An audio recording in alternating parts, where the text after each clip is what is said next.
ಶ್ರೀನಿವಾಸಪುರದ MG ರಸ್ತೆಯಲ್ಲಿ ಅಧಿಕೃತವಾಗಿ ಸುಮಾರು 4 ವರ್ಷಗಳಿಂದ ಅವರೆಕಾಯಿ ವಹಿವಾಟು ನಡೆಸಲಾಗುತ್ತಿತ್ತು. ಈ ಹಿನ್ನೆಲೆ ಪ್ರಗತಿಪರ ಸಂಘಟನೆಗಳು ಜಿಲ್ಲಾಧಿಕಾರಿಗಳಿಗೆ ಮನವಿ ನೀಡಿದರೂ ಯಾವುದೇ ಪ್ರಯೋಜನವಾಗದ ಹಿನ್ನೆಲೆ ಶ್ರೀನಿವಾಸಪುರ ಪೊಲೀಸರಲ್ಲಿ ಅನುಮತಿ ಪಡೆದು ಎಂಜಿ ರಸ್ತೆಯಲ್ಲಿ ಪ್ರತಿಭಟಿಸುತ್ತಿದ್ದರು. ಈ ವೇಳೆ ಕೆಲವರ ಮನವೊಲಿಸಲು ಮುಂದಾದ ಕೈ ಮುಖಂಡ ಬಿಎಂ ಪ್ರಕಾಶ್ ಪ್ರತಿಭಟನಾ ನಿರತರನ್ನ ಪೊಲೀಸ್ ಇಲಾಖಾಧಿಕಾರಿಗಳ ಎದುರೇ ಅವಾಚ್ಯ ಶಬ್ದಗಳಿಂದ ನಿಂದಿಸಿದ್ದಾರೆ. ಈ ವೇಳೆ ಕೋಪಗೊಂಡ ಪ್ರತಿಭಟನಾಕಾರರು ಇನ್ನಷ್ಟು ತೀವ್ರವಾಗಿ ಪ್ರತಿಭಟಿಸಿ ಕೈ ಮುಖಂಡನ ವಿರುದ್ಧ ಕ್ರಮಕ್ಕೆ ಒತ್ತಾಯಿಸಿದ್ದಾರೆ. ಅಧಿಕೃತವಾಗಿ ನಡೆಯುತ್ತಿರುವ ಅವರೆಕಾಯಿ ವಹಿವಾಟು ಕೂಡಲೇ ಕೃಷಿ ಮಾರುಕಟ್ಟೆಗೆ ಸ್ಥಳಾಂತರಿಸಬೇಕು ಅಂತ ಒತ್ತಾಯಿಸಿ ಪ್ರತಿಭಟನೆ ನಡೆಸಿದ್ದಾರೆ. ಇಲ್ಲಿ ಹೋರಾಟ ನಮ್ಮ ಹೋರಾಟಗಾರರು, ಕನ್ನಡ ಪರ ಹೋರಾಟಗಾರರು, ದಲಿತ ಪರ ಹೋರಾಟಗಾರರು, ರೈತ ಪರ ಹೋರಾಟಗಾರರು ಎಲ್ಲ ಏನು ಇವತ್ತು ಇಲ್ಲಿ ಎಂಜಿ ರಸ್ತೆಯಲ್ಲಿ ಒಂದು ಹೋರಾಟ ಇಟ್ಕೊಂಡಿದ್ರು. ಇದು ಸುಮಾರು ವರ್ಷಗಳಿಂದ ಈ ರಸ್ತೆ ಬದಿ ಅವರೆಕಾಯಿ ಮಾರಾಟ ಮಾಡೋದನ್ನ ತಾಲೂಕು ಅಧಿಕಾರಿಗಳಿಗೆ, ಸರ್ಕಲ್ ಇನ್ಸ್ಪೆಕ್ಟರ್ಗೆ, ಜಿಲ್ಲಾಧಿಕಾರಿಗಳಿಗೆ ಎಲ್ಲ ಮನವಿಗಳನ್ನ ಕೊಟ್ಟು ಇದನ್ನು ಸುಮಾರು ವರ್ಷಗಳಿಂದ 3-4 ವರ್ಷಗಳಿಂದ ಸಾರ್ವಜನಿಕರಿಗೆ ತೊಂದರೆ ಆಗ್ತಾ ಇದೆ ಅಂತೇಳಿ ಸಾರ್ವಜನಿಕರಿಂದ ನಮಗೆಲ್ಲ ಮಾಹಿತಿ ಬಂದಿದ್ದರಿಂದ ನಾವೆಲ್ಲ ಮನವಿಗಳನ್ನು ಮಾಡಿದ್ವಿ.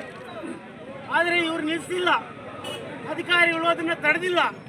ಆದ ಕಾರಣಕ್ಕೆ ರೈತ ಹೋರಾಟಗಾರರು, ಕನ್ನಡ ಪರ ಹೋರಾಟಗಾರರು, ದಲಿತ ಸಂಘ ಹೋರಾಟಗಾರರು, ಎಲ್ಲ ಪ್ರಗತಿಪರ ಹೋರಾಟಗಾರರು ಇವತ್ತಿನ ದಿವಸದಲ್ಲಿ ಇಲ್ಲಿ ರಸ್ತೆಯಲ್ಲಿ ಬಂದು ಚಳವಳಿ ಇಟ್ಕೊಂಡು ಹೋರಾಟ ಮಾಡ್ತಾ ಇದ್ದಾಗ ಮುನ್ಸಿಪಲ್ ಅಧಿಕಾರಿಗಳು, ಪೊಲೀಸ್ ಅಧಿಕಾರಿಗಳು ಬಂದು ಏನು ಇದ್ದಂಥ ಒಂದು ಸಮಸ್ಯೆನ ಬಗೆಹರಿಸಿದ್ದಾರೆ.